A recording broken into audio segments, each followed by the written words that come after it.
ಗುಂಡ್ಲುಪೇಟೆ ತಾಲೂಕಿನ ಹೊಂಗಳ್ಳಿಯ ಸರ್ಕಾರಿ ಹಿರಿಯ ಪ್ರಾಥಮಿಕ ಶಾಲೆಯಲ್ಲಿ ರಾಷ್ಟ್ರೀಯ ರೈತ ದಿನಾಚರಣೆಯನ್ನ ಗಿಡಕ್ಕೆ ನೀರು ಎರೆಯುವ ಮೂಲಕ ಸರಳವಾಗಿ ಹಾಗೂ ಅರ್ಥಪೂರ್ಣವಾಗಿ ಆಚರಿಸಲಾಯಿತು. ಕಾರ್ಯಕ್ರಮದಲ್ಲಿ ಮಾತನಾಡಿದ ಮುಖ್ಯ ಶಿಕ್ಷಕ ಮಹದೇಶ್ವರ ಸ್ವಾಮಿಯವರು, ರೈತ ದೇಶದ ಬೆನ್ನೆಲುಬು. ಮನುಷ್ಯ ಹಣವನ್ನ ಮುದ್ರಿಸಬಹುದು, ಆದರೆ ಅನ್ನವನ್ನ ಮುದ್ರಿಸಲು ಸಾಧ್ಯವಿಲ್ಲ. ಅನ್ನವನ್ನ ಬೆಳೆಯುವುದು ರೈತರಿಂದ ಮಾತ್ರ ಸಾಧ್ಯ ಎಂದು ತಿಳಿಸಿದರು. ನಾವು ತಿನ್ನುವ ಪ್ರತಿಯೊಂದು ತುತ್ತಿನಲ್ಲೂ ರೈತರ ಶ್ರಮ ಅಡಗಿದೆ ಎಂದರು. ಆಹಾರವನ್ನ ಪೋಲು ಮಾಡದೆ ಹಿತಮಿತವಾಗಿ ಬೆಳೆಸಬೇಕು, ಅದು ರೈತರಿಗೆ ನೀಡುವ ಗೌರವ ಎಂದು ತಿಳಿಸಿ, ವಿದ್ಯಾರ್ಥಿಗಳು ವಿದ್ಯಾಭ್ಯಾಸದ ಜೊತೆಗೆ ನೈಸರ್ಗಿಕ ಹಾಗೂ ಸಾವಯವ ಕೃಷಿಯ ಬಗ್ಗೆ ಅರಿವು ಪಡೆದು ಮುಂದಿನ ದಿನಗಳಲ್ಲಿ ಪ್ರಗತಿಪರ ರೈತರಾಗಬೇಕು ಎಂದು ಕರೆ ನೀಡಿದರು. ಕಾರ್ಯಕ್ರಮದಲ್ಲಿ ಶಿಕ್ಷಕರಾದ ನಂದಿನಿ, ವಿನೋದ್, ಕವಿತಾ ಹಾಗೂ ವಿದ್ಯಾರ್ಥಿಗಳು ಭಾಗವಹಿಸಿದ್ದರು. ಇದೇ ಸಂದರ್ಭದಲ್ಲಿ 2024ರಲ್ಲಿ ಏಷ್ಯಾನೆಟ್ ಸುವರ್ಣ ಟಿವಿ ವತಿಯಿಂದ ರೈತ ರತ್ನ ಸುವರ್ಣ ಕೃಷಿ ಶಾಲೆ ರಾಜ್ಯಮಟ್ಟದ ಪ್ರಶಸ್ತಿಗೆ ಶಾಲೆ ಭಾಜನವಾದ ಕ್ಷಣವನ್ನ ಸ್ಮರಿಸಲಾಯಿತು. ಈ ಗೌರವ ಶಾಲೆಯ ಎಲ್ಲರಿಗೂ ಹೆಮ್ಮೆ ಹಾಗೂ ಸ್ಫೂರ್ತಿಯಾಗಿದೆ ಎಂದು ಅಭಿಪ್ರಾಯಪಟ್ಟರು. 16 ಡಿಸೆಂಬರ್ 2025ರಂದು ಗುಂಡ್ಲುಪೇಟೆ ಪೊಲೀಸ್ ಠಾಣಾ ವ್ಯಾಪ್ತಿಯ ಗುಂಡ್ಲುಪೇಟೆ ಬೇಗೂರು ರಾಷ್ಟ್ರೀಯ ಹೆದ್ದಾರಿಯಲ್ಲಿ ಸುಮಾರು 35 ವರ್ಷದ ಅಪರಿಚಿತ ಗಂಡಸಿಗೆ ಅಪರಿಚಿತ ವಾಹನವು ಅತಿ ವೇಗ ಹಾಗೂ ಅಜಾಗರೂಕತೆಯಿಂದ ಡಿಕ್ಕಿ ಹೊಡೆದ ಪರಿಣಾಮ ವ್ಯಕ್ತಿ ಸ್ಥಳದಲ್ಲೇ ಮೃತಪಟ್ಟ ಘಟನೆ ಸಂಭವಿಸಿತ್ತು. ಈ ಕುರಿತು ಗುಂಡ್ಲುಪೇಟೆ ಪೊಲೀಸ್ ಠಾಣೆಯಲ್ಲಿ ಸಿಆರ್ ನಂಬರ್ 348/2025 ಅಡಿಯಲ್ಲಿ ಪ್ರಕರಣ ದಾಖಲಾಗಿತ್ತು. ಮೃತ ಅಪರಿಚಿತನ ಸಂಬಂಧಿಕರನ್ನ ಪತ್ತೆ ಹಚ್ಚಲು ಪೊಲೀಸ್ ಇಲಾಖೆ ಸತತವಾಗಿ ಪ್ರಯತ್ನಿಸಿದರೂ ಯಾರೂ ಪತ್ತೆಯಾಗದ ಹಿನ್ನೆಲೆಯಲ್ಲಿ ಠಾಣೆಯ ವತಿಯಿಂದ ಶವ ಸಂಸ್ಕಾರದ ವಿಧಿವಿಧಾನಗಳನ್ನು ನೆರವೇರಿಸಿ ಮೃತನ ಆತ್ಮಕ್ಕೆ ಗೌರವ ಸಲ್ಲಿಸಲಾಯಿತು. ಈ ಮಾನವೀಯ ಕಾರ್ಯದಲ್ಲಿ ಎಎಸ್ಐ ಮಹೇಶ್ ಹಾಗೂ ಪಿಸಿ ಜಯರಾಜ್ ಭಾಗವಹಿಸಿದ್ದು, ಅವರ ಸೇವಾ ಮನೋಭಾವಕ್ಕೆ ಗುಂಡ್ಲುಪೇಟೆ ಪೊಲೀಸ್ ಠಾಣೆ ವತಿಯಿಂದ ಅಭಿನಂದನೆಯನ್ನ ಸಲ್ಲಿಸಲಾಗಿದೆ. ಸಾರ್ವಜನಿಕ ವಲಯದಲ್ಲೂ ಪೊಲೀಸ್ ಇಲಾಖೆಯ ಈ ಕ್ರಮಕ್ಕೆ ಮೆಚ್ಚುಗೆ ವ್ಯಕ್ತವಾಗಿದೆ. ಗುಂಡ್ಲುಪೇಟೆ ಪೊಲೀಸ್ ಠಾಣೆಯ ವ್ಯಾಪ್ತಿಯಲ್ಲಿ ದಾಖಲಾಗಿದ್ದ ಠಾಣಾ ಮೊಕದ್ದಮೆ ಸಂಖ್ಯೆ 31/20, 32/20 ಹಾಗೂ 39/20 ಕಳ್ಳತನ ಪ್ರಕರಣಗಳಲ್ಲಿ ಭಾಗಿಯಾಗಿದ್ದ A2 ಆರೋಪಿ ಬುದೇಶ್ ಸನ್ ಆಫ್ ಮಲ್ಲೇಗೌಡ, ಭಕ್ತರಹಳ್ಳಿ, ಚಿಕ್ಕಮಗಳೂರು ಜಿಲ್ಲೆ ಎಂಬಾತನು ಹಲವು ವರ್ಷಗಳಿಂದ ನ್ಯಾಯಾಲಯಕ್ಕೆ ಹಾಜರಾಗದೆ ತಲೆಮರೆಸಿಕೊಂಡಿದ್ದರು. ಈ ಹಿನ್ನೆಲೆಯಲ್ಲಿ ಆರೋಪಿಯ ಪತ್ತೆ ಕಾರ್ಯಕ್ಕಾಗಿ ಗುಂಡ್ಲುಪೇಟೆ ಪೊಲೀಸ್ ಠಾಣೆಯ ಸಿಬ್ಬಂದಿಗಳಾದ ಎಎಸ್ಐ ಮಂಜುನಾಥ್, ಎಕ್ಸಿ ಶಂಭುಲಿಂಗಸ್ವಾಮಿ ಹಾಗೂ ಪಿಸಿ ಸುಬ್ರಹ್ಮಣ್ಯ ಅವರನ್ನು ನೇಮಕ ಮಾಡಿ ಕಳುಹಿಸಲಾಗಿತ್ತು. ಪೊಲೀಸ್ ತಂಡವು ಯಶಸ್ವಿಯಾಗಿ ಆರೋಪಿಯನ್ನು ದಸ್ತಗಿರಿ ಮಾಡಿ ಠಾಣೆಗೆ ಹಾಜರುಪಡಿಸಿದೆ. ಆರೋಪಿಯ ಬಂಧನದಲ್ಲಿ ಶ್ಲಾಘನೀಯ ಕಾರ್ಯನಿರ್ವಹಿಸಿದ ಸಿಬ್ಬಂದಿಗಳ ಸೇವೆಯನ್ನ ಮೆಚ್ಚಿ ಗುಂಡ್ಲುಪೇಟೆ ಪೊಲೀಸ್ ಠಾಣೆಯ ವತಿಯಿಂದ ಅಭಿನಂದನೆಗಳನ್ನು ಸಲ್ಲಿಸಲಾಗಿದೆ. ಗುಂಡ್ಲುಪೇಟೆ ತಾಲೂಕಿನ ಹೊನ್ನೆಗೌಡನಹಳ್ಳಿ ಗ್ರಾಮದ ಸರ್ವೆ ನಂಬರ್ 71 ಹಾಗೂ ಭೀಮನ್ಬೀಡು ಗ್ರಾಮದ ಸರ್ವೆ ನಂಬರ್ 370 ಸುತ್ತಮುತ್ತ ಪ್ರದೇಶದಲ್ಲಿ ಇಂದು ಮಧ್ಯಾಹ್ನ ತಾಯಿ ಹುಲಿ ಮತ್ತು 2 ಮರಿಗಳು ಸೇರಿ ಒಟ್ಟು 3 ಹುಲಿಗಳು ಕಾಣಿಸಿಕೊಂಡಿವೆ. ಹೊನ್ನೆಗೌಡನಹಳ್ಳಿ ಗ್ರಾಮದ ಶಶಿಧರ್ ಎಂಬ ರೈತರು ಬಾಳೆ ತೋಟಕ್ಕೆ ನೀರು ಹಾಯಿಸಲು ತೆರಳಿದ್ದ ವೇಳೆ ಹುಲಿಗಳನ್ನು ಕಂಡು ಭಯಭೀತರಾಗಿ ರೈತ ಸಂಘಕ್ಕೆ ದೂರವಾಣಿ ಮೂಲಕ ಮಾಹಿತಿ ನೀಡಿದ್ದಾರೆ. ವಿಷಯ ತಿಳಿದ ಬಳಿಕ ರೈತ ಸಂಘದವರು ಅರಣ್ಯ ಇಲಾಖೆಗೆ ಮಾಹಿತಿ ನೀಡಿದ್ದು, ಆದರೆ ಮಾಹಿತಿ ಪಡೆದ ಸುಮಾರು 2 ಗಂಟೆಗಳ ಬಳಿಕ ಅರಣ್ಯ ಇಲಾಖೆ ಸ್ಥಳಕ್ಕೆ ಆಗಮಿಸಿದೆ ಎಂಬ ಆರೋಪ ಕೇಳಿಬಂದಿದೆ. ಸ್ಥಳಕ್ಕೆ ಆಗಮಿಸಿದ ಅರಣ್ಯ ಇಲಾಖಾ ಸಿಬ್ಬಂದಿಗಳು ಯಾವುದೇ ಹುಲಿ ಸೆರೆ ಸಾಧನಗಳು ಹಾಗೂ ವೈದ್ಯರಿಲ್ಲದೆ ಕೇವಲ ಪಟಾಕಿಗಳನ್ನು ತಂದು ಹುಲಿಗಳನ್ನು ಓಡಿಸಲು ಯತ್ನಿಸಿದ್ದಾರೆ ಎನ್ನಲಾಗಿದೆ.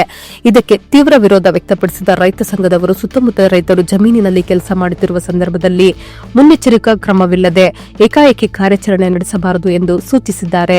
ರೈತ ಸಂಘದ ಒತ್ತಾಯದ ಹಿನ್ನೆಲೆಯಲ್ಲಿ ಡ್ರೋನ್ ವ್ಯವಸ್ಥೆ ಮಾಡಲಾಗಿದ್ದು, ಸಂಜೆ 6 ಗಂಟೆಗೆ ಡ್ರೋನ್ ಮೂಲಕ ಕಾರ್ಯಾಚರಣೆ ಆರಂಭಿಸಲಾಗಿದೆ.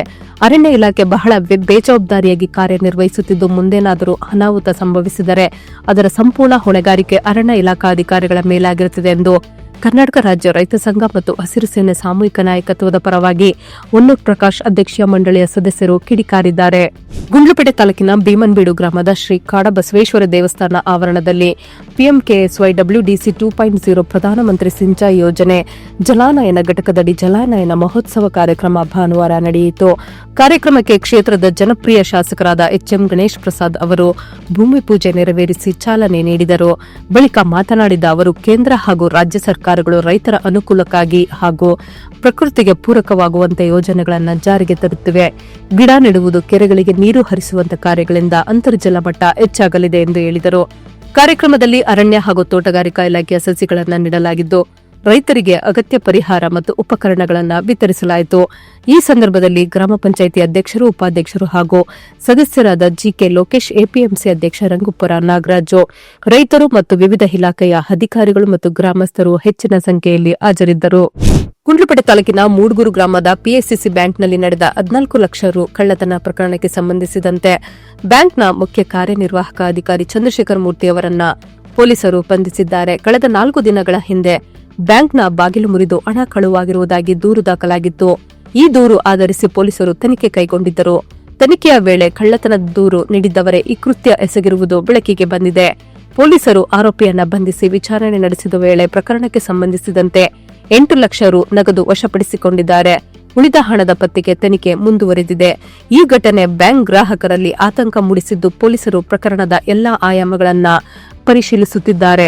ಗುಂಡ್ಲುಪೇಟೆ ಪಟ್ಟಣದ ಊಟಿ ರಸ್ತೆಯಲ್ಲಿ 2 ಕಾರುಗಳ ನಡುವೆ ಮುಖಾಮುಖಿ ಡಿಕ್ಕಿ ಸಂಭವಿಸಿ 2 ಕಾರುಗಳಲ್ಲಿ ಪ್ರಯಾಣಿಸುತ್ತಿದ್ದ 4 ಗಾಯಗೊಂಡ ಘಟನೆ ನಡೆದಿದೆ. ಕೇರಳ ಮೂಲದ ಕಾರಿಗೆ ಊಟಿ ಕಡೆಯಿಂದ ಬರುತ್ತಿದ್ದ ಮತ್ತೊಂದು ಕಾರು ಡಿಕ್ಕಿ ಹೊಡೆದಿದ್ದು, ಅಪಘಾತದ ತೀವ್ರತೆಯಿಂದಾಗಿ ಕಾರು ರಸ್ತೆ ಬದಿಯಲ್ಲಿ ಇದ್ದ ಹಸುವಿಗೂ ಡಿಕ್ಕಿ ಹೊಡೆದು ಹಸುವಿಗೂ ಗಾಯಗಳಾಗಿವೆ. ಗಾಯಗೊಂಡ 4ರನ್ನ ತಕ್ಷಣವೇ ಗುಂಡ್ಲುಪೇಟೆ ಪಟ್ಟಣದ ಆಸ್ಪತ್ರೆಗೆ ದಾಖಲಿಸಿ ಚಿಕಿತ್ಸೆ ನೀಡಲಾಗಿದೆ. ಅಪಘಾತದಲ್ಲಿ ಭಾಗಿಯಾದ 2 ಕಾರುಗಳು ಗಂಭೀರವಾಗಿ ಜಖಂಗೊಂಡಿವೆ. ಈ ಕುರಿತು ಪಟ್ಟಣ ಪೊಲೀಸ್ ಠಾಣೆಯಲ್ಲಿ ಪ್ರಕರಣ ದಾಖಲಾಗಿದ್ದು, ಪೊಲೀಸರು ತನಿಖೆ ಕೈಗೊಂಡಿದ್ದಾರೆ. ಗುಂಡ್ಲುಪೇಟೆ ತಾಲೂಕಿನಲ್ಲಿ ರಾಷ್ಟ್ರೀಯ ಪಲ್ಸ್ ಪೋಲಿಯೋ ಕಾರ್ಯಕ್ರಮದ 3ನೇ ದಿನವಾದ ಮಂಗಳವಾರದಂದು ಯಶಸ್ವಿಯಾಗಿ ಲಸಿಕಾ ಅಭಿಯಾನವನ್ನು ನಡೆಸಲಾಗಿದೆ. ಆರೋಗ್ಯ ಇಲಾಖಾ ವತಿಯಿಂದ ವಿವಿಧ ಬೂತ್ಗಳು ಹಾಗೂ ಗ್ರಾಮಗಳಿಗೆ ಭೇಟಿ ನೀಡಿ ಲಸಿಕಾ ವಿತರಣಾ ಕಾರ್ಯವನ್ನು ಮೇಲ್ವಿಚಾರಣೆ ಮಾಡಲಾಗಿದೆ. ಇಂದು ಗುಂಡ್ಲುಪೇಟೆ ಪಟ್ಟಣದ ಚೆಕ್ಪೋಸ್ಟ್, ಹಳೆಯ ಬಸ್ ನಿಲ್ದಾಣದ ಬೂತ್ ಸೇರಿದಂತೆ ವೀರನ್ಪುರ, ಬನ್ನಿತಾಳ್ಪುರ, ಅಕ್ಕಲ್ಪುರ, ದಡ್ದಳ್ಳಿ, ಹೊಸಪುರ, ಸೋಮಳ್ಳಿ, ಮಾದಾಪಟ್ನ, ಕಬ್ಬಳ್ಳಿ, ಪಡ್ಗೂರು, ಹುಂಡಿಪುರ, ಬಾಚಳ್ಳಿ ಹಾಗೂ ಉಪ್ಕಾರ್ ಗಿರಿಜನ ಕಾಲೋನಿ ಪ್ರದೇಶಗಳಿಗೆ ಆರೋಗ್ಯ ಸಿಬ್ಬಂದಿಗಳು ಭೇಟಿ ನೀಡಿ ಮಕ್ಕಳಿಗೆ ಪಲ್ಸ್ ಪೋಲಿಯೋ ಲಸಿಕೆ ನೀಡಿದ್ದಾರೆ.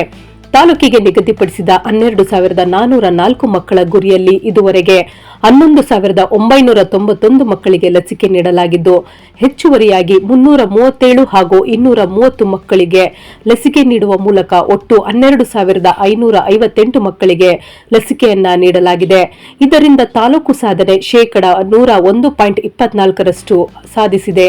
ಈ ನಡುವೆ ಅಭಿಯಾನದ 3ನೇ ದಿನದ ಕಾರ್ಯಾಚರಣೆ ತಾಲೂಕಿನ ಗ್ರಾಮಾಂತರ ಭಾಗಗಳಲ್ಲಿ ಸಂಪೂರ್ಣಗೊಂಡಿದ್ದು, ಕೊನೆಯ ದಿನವಾದ ನಾಳೆ ಗುಂಡ್ಲುಪೇಟೆ ಪಟ್ಟಣ ವ್ಯಾಪ್ತಿಯಲ್ಲಿ ಉಳಿದ ಮಕ್ಕಳಿಗೆ ಲಸಿಕೆ ನೀಡುವ ಮೂಲಕ ಅಭಿಯಾನವನ್ನು ಪೂರ್ಣಗೊಳಿಸಲಾಗುವುದು ಎಂದು ತಾಲೂಕು ಆರೋಗ್ಯಾಧಿಕಾರಿಗಳಾದ ಡಾ ಅಲಿಂ ಪಾಷಾ ತಿಳಿಸಿದ್ದಾರೆ. ಸಾರ್ವಜನಿಕರು ಆರೋಗ್ಯ ಇಲಾಖೆಯ ಸಿಬ್ಬಂದಿಗೆ ಸಹಕಾರ ನೀಡುವಂತೆ ಅವರು ಮನವಿ ಮಾಡಿದ್ದಾರೆ. ಸೊ ಫ್ರೆಂಡ್ಸ್, ಇದಾಗಿತ್ತು ಇವತ್ತಿನ ನ್ಯೂಸ್. ನಿಮಗೆ ಈ ಹೊಸ ಪ್ರಯತ್ನ ಇಷ್ಟವಾದಲ್ಲಿ ಕೂಡಲೇ ನಮ್ಮ ಚಾನೆಲ್ ಅನ್ನು ಲೈಕ್ ಮಾಡಿ, ಶೇರ್ ಮಾಡಿ, ಸಬ್ಸ್ಕ್ರೈಬ್ ಮಾಡಿ.